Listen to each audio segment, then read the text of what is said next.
It was a great shock to me. I want to say this on the air. The Attorney General did not know. You mean the Attorney General of the United States?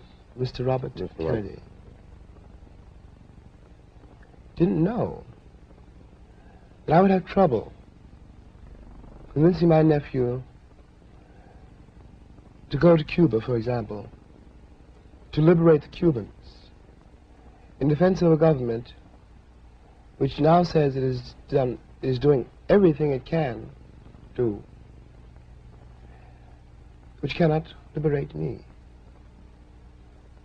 Now, there are 20 million people in this country, and you can't put them all in jail.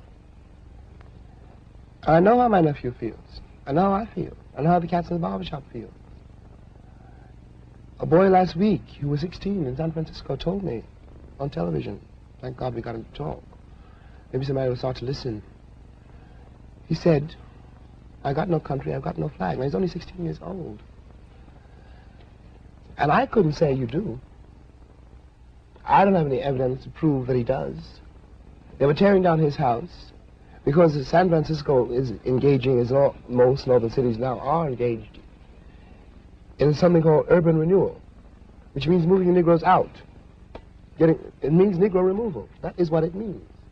And the federal government is an accomplice to this fact. Now, we're talking about human beings. There's not such a thing as a monolithic wall or, some abstraction called the Negro problem. These Negro boys and girls who at 16 and 17 don't believe the country means anything that it says, don't feel they have any place here on the basis of the performance of the entire country. But now, Jim... No, am I exaggerating? No, I certainly could not say that you're exaggerating.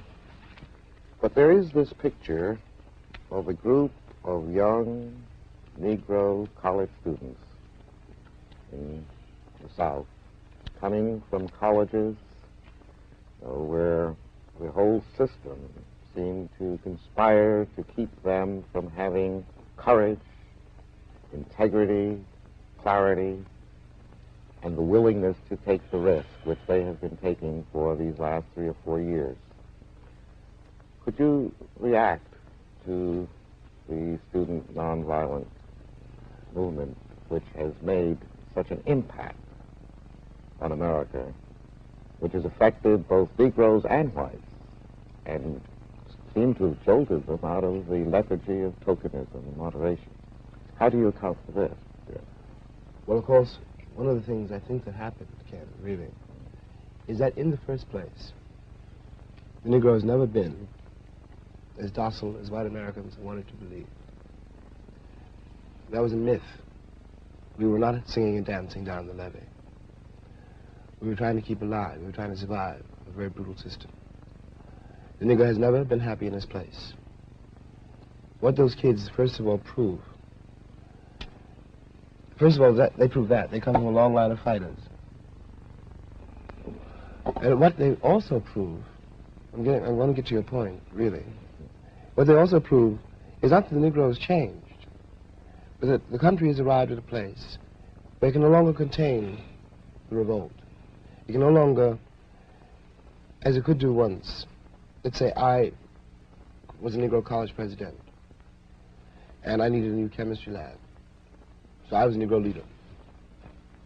I was a Negro leader because the white man said I was. And I came to get the new chemistry lab. Please, sir. And the tacit price I paid for the chemistry lab was to control the people I represented. And now, I can't do that.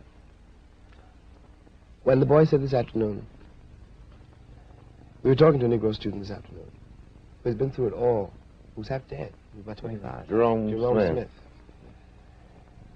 And that's an awful lot to ask a person to bear. The country sat back in admiration before those kids for 3 or 4 or 5 years and has not lifted a finger to help them.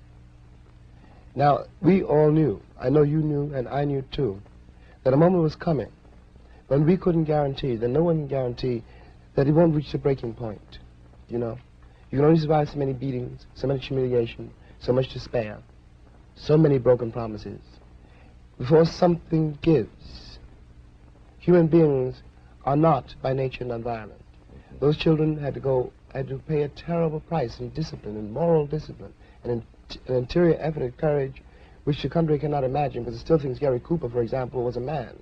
I mean his image. I have nothing against him, him.